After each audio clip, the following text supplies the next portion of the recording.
আসসালামু আলাইকুম। স্যার, আমার বাচ্চাটা না পড়লে পারে, কিন্তু পরীক্ষা হলো কেন জানি লিখতে পারে না।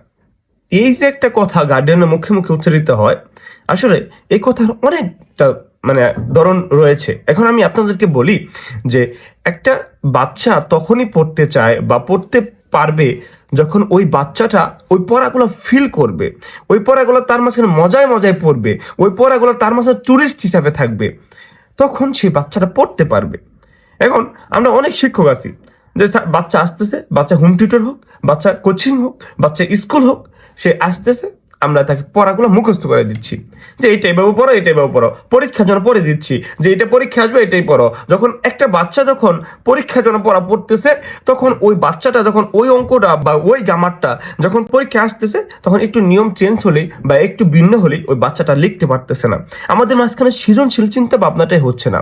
কিভাবে হবে? কারণ আপনি যে শিক্ষকের কাছে আপনার বাচ্চাকে দিয়েছেন, সেই শিক্ষক হয়তো আপনার বাচ্চাকে সেইভাবে ফিল করাইতে পারতেছে না, সেভাবে আপনার বাচ্চার মাঝখানে টুরিস্টটা দিতে পারতেছে না। এজন্য সেই শিক্ষক হতে পারে আমি, হতে পারে অন্য একটা শিক্ষক। এজন্য যদি যদি আপনার বাচ্চা মনে করেন যে আমার কাছে আছে, আমি বাচ্চাকে সঠিকভাবে দিতে পারতেছি না, আপনি জানতেছেন যে আপনার বাচ্চা ভালো পারে কিন্তু আমি দিতে পারতেছি না, সেই ক্ষেত্রে আমাকে চেঞ্জ করেন, আমাকে চেঞ্জ করে আপনি অন্য একটা শিক্ষক দেন, কোনো সমস্যা নাই তো। কিন্তু আপনি সবসময় মাথায় রাখবেন যে আপনার বাচ্চা কার কাছে পড়াশোনা করে বুঝতেছে, স্বাচ্ছন্দ্য বোধ করতেছে। হতে পারে তার রেজাল্ট খারাপ, হতে পারে তার মানে মার্ক আসতেছে না, ইনশাল্লাহ আপনি আশাবাদী হয়ে থাকেন, ইনশাল্লাহ ওই শিক্ষক দ্বারা আপনার বাচ্চা একদিন প্রপারলি একটা রেজাল্ট নিয়ে আপনার সামনে হাজির হবে। কিন্তু আপনার বাচ্চাকে প্রশ্ন করবেন, তুমি কি আসলে তার পড়া বুঝতেছো কিনা, তার পড়া তুমি ভালো করে আয়ত্ত নিতে পারতেছো কিনা। যদি নিতে পারে, সেই শিক্ষকের কাছে আপনি পড়তে দিবেন। আমি বলতেছি না যে আমার কাছে পড়তে দিতে হবে, কোথাও লেখা নাই, কোথাও কোনো টিউটরে আমি বলি না যে আমার কাছে এই আপনি এখন দিয়েছেন সারা জীবন আমার কাছে পড়াইতে হবে, এরকমটা না।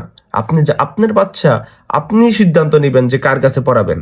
কিন্তু মনে রাখবেন, একটা শিক্ষক আর একটা ডাক্তার, ভালো ডাক্তার এবং ভালো শিক্ষক যদি না চিনতে পারেন, তাহলে মৃত্যু অনিবার্য, আপনার ক্ষতির কারণ হয়ে দাঁড়াবে এক সময়।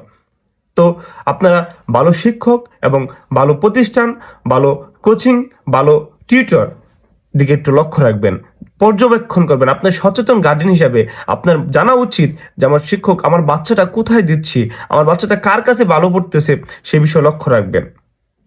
ইনশাল্লাহ আমাদের আমাদের কাছে যদি পড়তে দেন এবং এমএসটি বেসিক সায়েন্স আপনাদের পাশে সবসময় আছে, আপনার বাচ্চাকে সঠিক গাইডলাইন এবং সঠিক পরামর্শ ইনশাল্লাহ আমরা প্রদান করব।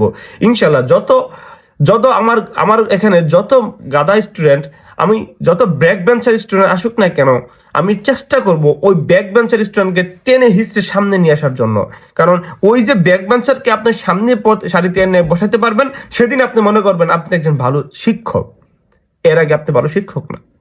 ভালো স্টুডেন্ট সবাই ভালো পড়াইতে পারে, কিন্তু একটা খারাপ স্টুডেন্টকে যখন আপনি 0 মার্ক থেকে আপনার 33 মার্কে নিয়ে আসতে পারবেন, তখনই মনে রাখবেন আপনার মাঝখানে শিক্ষকতার একটি পেশা আপনার মাঝখানে যে বেছে নিয়েছেন, সেটা একজন প্রপারলি শিক্ষক হিসেবে আপনি কাজে খাটাতে পারতেছেন। আসলে এই শিক্ষকতা পেশায় কখনোই আমার আসতে মন চাইছিল না। যখন বারবার মেডিকেল পরীক্ষা দিয়েও ব্যর্থ হইলাম, তখন মনে হইলো যে না, আমার মাঝখানে যা আছে ইনশাল্লাহ আমি একদিন প্রপারলি একদিন সবাইকে দেখাবো যে না, এটা আমি একটু হলেও দিতে পারি বাচ্চাদেরকে, বা একটু হলেও শিখাইতে পারি। যাই হোক, কষ্টের কথা আরেকদিন আলোচনা করব, কিন্তু আজকে আপনার বাচ্চাকে আপনি একটি সঠিক গাইডলাইন এবং সঠিক পরামর্শের দিকে নিয়ে যান।